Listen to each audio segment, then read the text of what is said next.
Shalom Godly Family yang dikasih Tuhan. Mari bersama-sama kita menikmati teh hangat, teduhkan hati dan hadirkan semangat.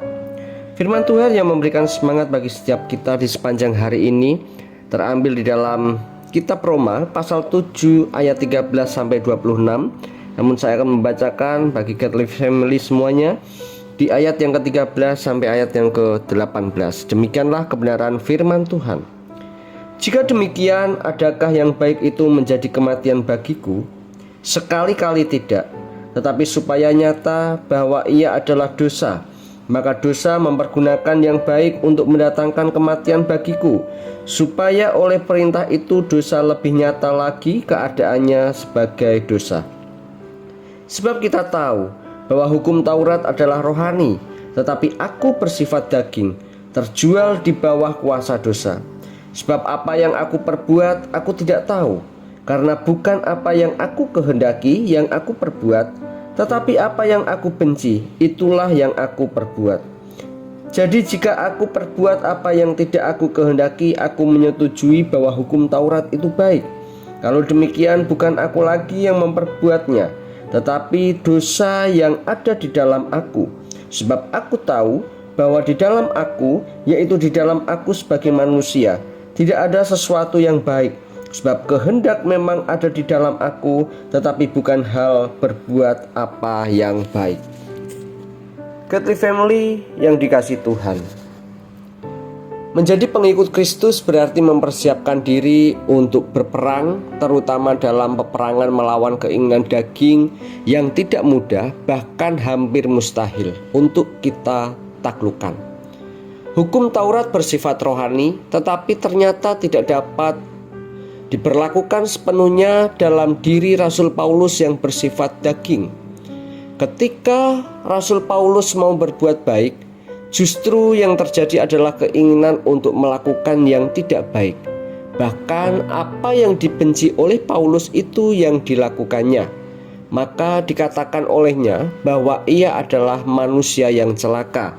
Ayat 24 di situ dikatakan, aku manusia celaka. Siapakah yang akan melepaskan aku dari tubuh maut ini?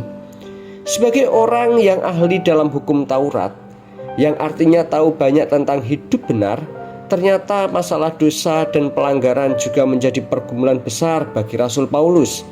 Dengan segala ketekunan dan kecerdasannya sekalipun, Rasul Paulus tidak mampu menahan dosa, karena hanya Kristus Yesus yang mampu melepaskannya dari semua keterikatan dosa.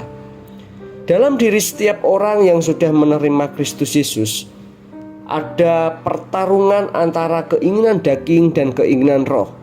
Seperti berada di tengah medan peperangan, itulah yang dapat kita rasakan ketika kita mengetahui apa yang Allah kehendaki dalam hidup kita, dan pada saat bersamaan merasa tergoda untuk memuaskan apa yang diri kita sendiri kehendaki.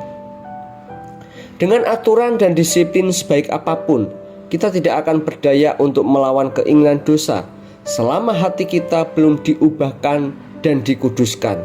Hanya Allah melalui Yesus Kristuslah yang memampukan kita untuk menolak dan melawan semua godaan dosa tersebut.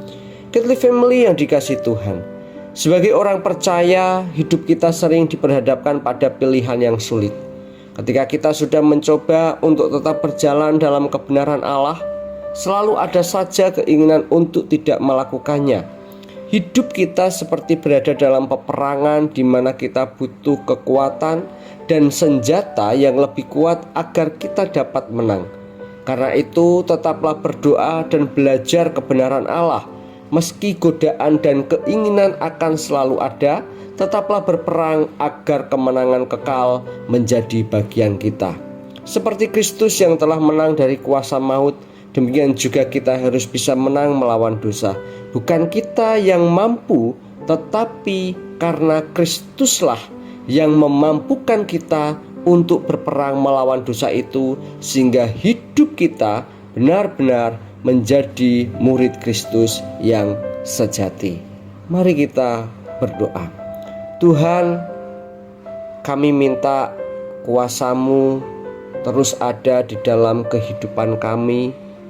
Kami memohon kiranya Tuhan terus ada di dalam setiap hati kami, mengubahkan kehidupan kami untuk benar-benar menjadi murid Kristus, untuk keluar dari belenggu-belenggu dosa yang mungkin selama ini masih membelenggu kehidupan kami. Ketika kami mengandalkan diri kami sendiri, kami tidak mampu. Tetapi ketika kami berserah totalitas kepada Tuhan, maka kami percaya bahwa Tuhan di dalam Kristus Yesus yang akan memampukan kami untuk terlepas dari kuasa-kuasa dosa, sehingga hidup kami boleh benar-benar memuliakan nama Tuhan. Kami rindu Engkau memakai kami untuk hormat kemuliaan nama Tuhan, dan biarlah melalui kehidupan kami Kristus boleh ditinggikan. Demi Kristus yang hidup, kami berdoa dan mengucap syukur. Haleluya, amin. Selamat beraktivitas. Tuhan Yesus memberkati kita semua.